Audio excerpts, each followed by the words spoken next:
We need organizations to ask themselves the disruptive question, will the way they approach the problems of child abuse ever reach the scale of the problem? 1 out of 5 children will experience abuse before they grow up.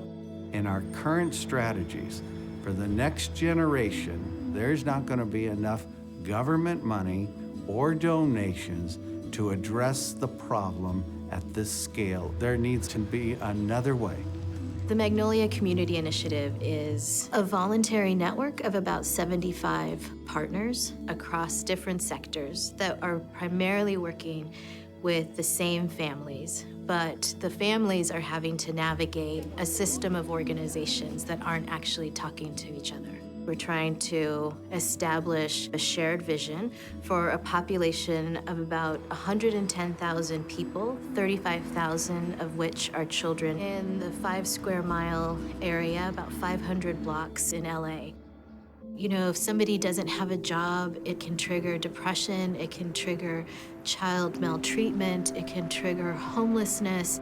What we've tried to do with the Magnolia Community Initiative is say, you can do your job better by understanding and knowing the workings of these other organizations in health, in education, elementary schools, in county services, our local neighborhood councils, businesses, and banks.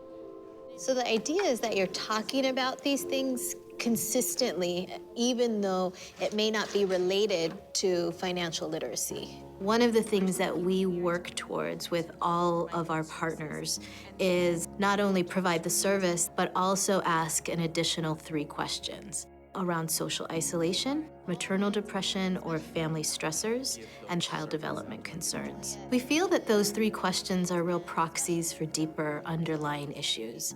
We're also saying you don't have to be the expert in that field. If you have a parent that has child development concerns, send them our way. We'll do additional screening. All you have to do is ask the question. And we, as a partnership, have stood up and said, we'll support that family with the additional services.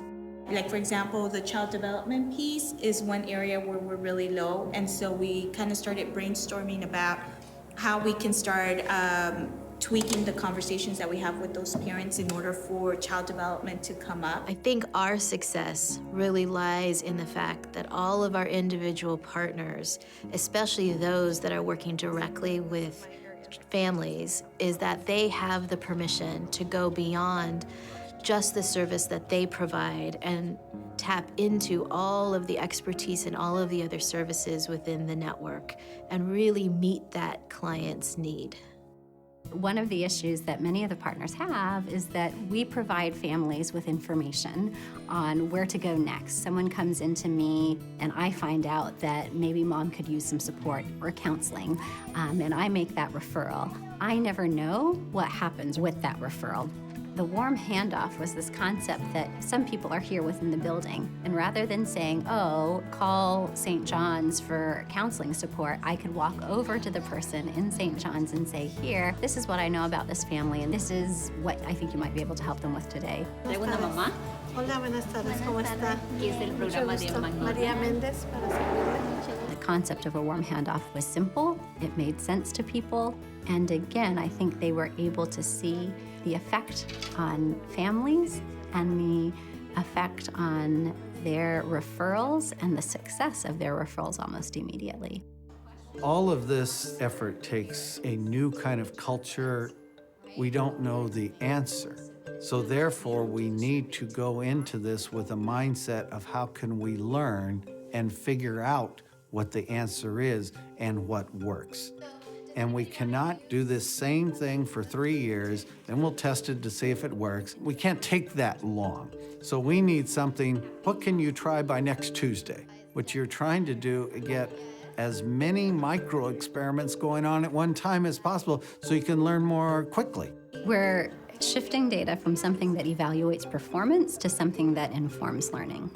And that feels very different to people because it really is about learning together and learning together for the sake of improving community outcomes. We actually see the Magnolia Community Initiative as a learning community, a community that is reflective in its process, reflective in its testing, and reflective in its practice. To help parents be nurturing and caring, you have to help them be healthy. You have to help their children be educationally successful. You have to take that cutting sharp edge off of poverty so the family's not constantly under the pressure of survival. And it's the recognition of the interdependentness of those critical areas in our funding streams that would allow organizations to more, we say, holistically help a family be successful. We all need to own the welfare of children and families in the community versus one organization claiming itself as the owner and the leader of this. That is the new type of leadership that we need that will allow us to get to the scale of the social conditions that we have.